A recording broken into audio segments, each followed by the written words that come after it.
Everything you've been told about human history? It's a lie. Not an accident, not an oversight. A deliberate, carefully maintained illusion built to keep your mind from collapsing under the weight of what actually happened.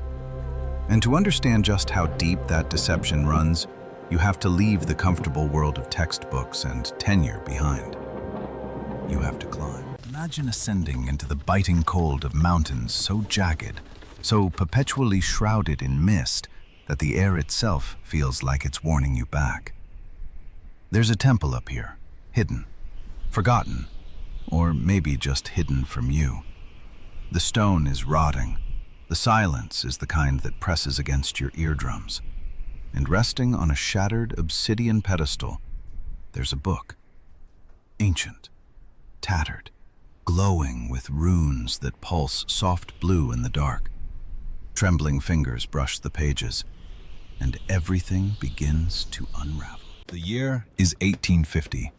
French archaeologist Auguste Mariette is cutting through the baking sands of Saqqara, Egypt, following a half-buried avenue of sphinxes down into subterranean darkness. What his dynamite tore open that day wasn't supposed to exist. Not like this. Stand at the edge of that abyss with a flickering lantern and look down. Really look. The Egyptian Serapeum. 25 boxes of solid black and pink Aswan granite, each one weighing 100 tons, crammed into limestone tunnels barely wide enough for 2 men to pass sideways. Hauled from quarries 800 kilometers away, fitted into alcoves with maybe 40 centimeters of clearance. And here's what stops aerospace engineer Christopher Dunn cold when he puts a precision calibration gauge to the interior walls decades later. A manufacturing tolerance of 2/10,000ths of an inch.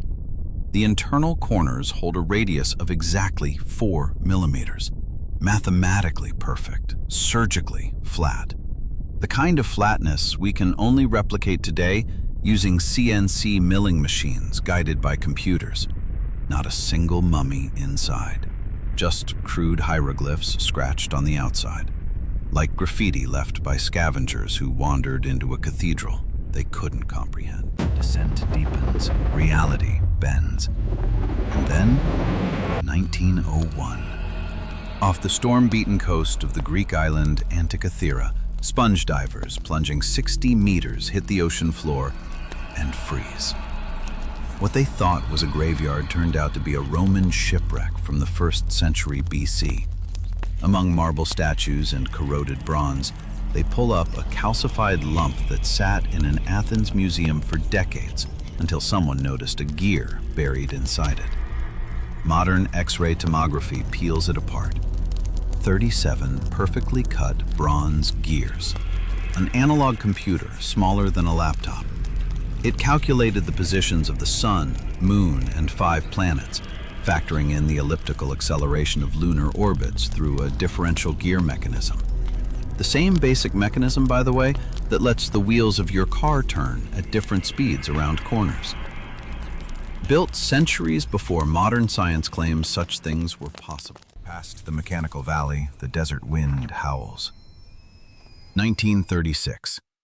Egyptologist Walter Emery excavates a First Dynasty tomb and pulls out what's now called the Sabu disc, a 61-centimeter disc carved from metasiltstone, a rock so brittle it flakes if you look at it wrong. 3 hyper-thin curved blades sweep into a central hub. It looks, with an almost uncomfortable precision, like an impeller for a high-efficiency centrifugal pump. When modern aerospace engineers printed a replica and tested it, they confirmed what the shape already implied. Flawless aerodynamic geometry, capable of generating massive hydraulic vortices. 5,000 years old, from a civilization supposedly using copper chisels. The shadows shift. Stone walls rise covered in ancient carvings of war. 1974. Chinese farmers hit terracotta, and then more terracotta, and then 8,000 life-sized clay soldiers, an arsenal of 40,000 bronze weapons guarding the tomb of Emperor Qin Shi Huang. After 2,200 years underground, the swords came out razor-sharp, gleaming, not a trace of corrosion. Scientists initially assumed chromium plating, a technique we developed in the 20th century. But deeper analysis revealed something even stranger. A perfectly formulated high-tin bronze alloy, buried deliberately in alkaline-less soil, exploiting the electrochemical properties of the Earth itself to preserve the metal indefinitely. That's not luck. That's mastery. The cavern narrows. The air starts to hum. 1936, near the ancient Parthian capital of Ctesiphon. A 14-centimeter clay jar, copper cylinder, iron rod, sealed with bitumen. Fill it with grape juice or vinegar, and it produces a full volt of electrical current. 16 centuries before Alessandro Volta invented the battery. Stolen from the Iraqi National Museum in 2003. Gone. But its implications aren't. The hum explodes, the walls crack, cold rushes in. You're standing on a frozen sea now, colossal wooden masts splintering into a snow-blind sky, a ghost ship locked in ice, carrying knowledge that was never supposed to survive. Beneath the groaning surface, the current pulls you down, and there, in the oceanic darkness, a cathedral. Submerged. Massive, stained glass windows blazing with shifting, impossible light. That light? It's the Lycurgus cup, scaled up to the size of a building, 4th century Roman. Looks green from the front, blazes ruby red when backlit.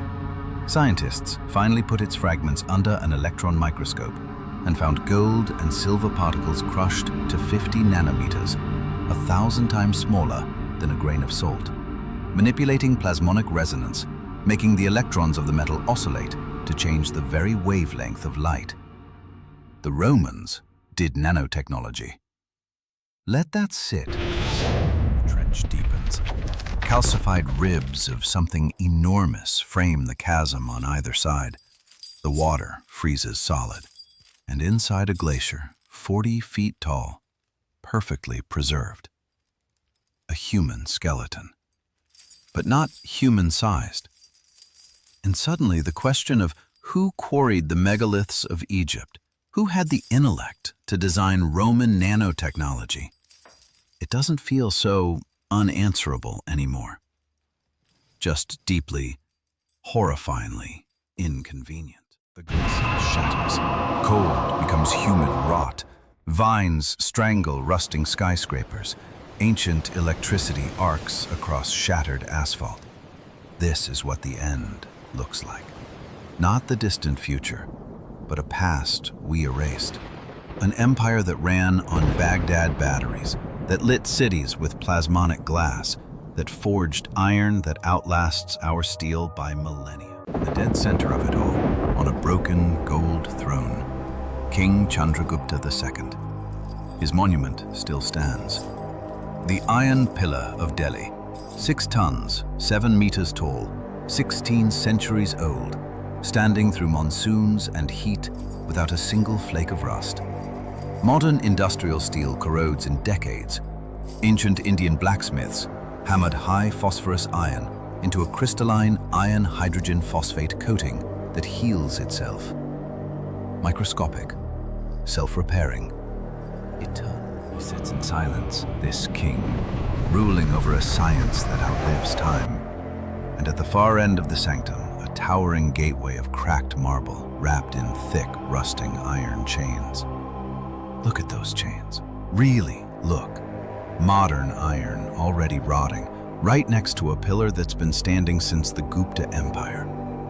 The mockery is almost elegant. The gateway trembles, dust cascades from marble arches, the ground heaves, and above the ruins, a colossal stone face, ancient, immovable, impassive for centuries, cracks open one eye.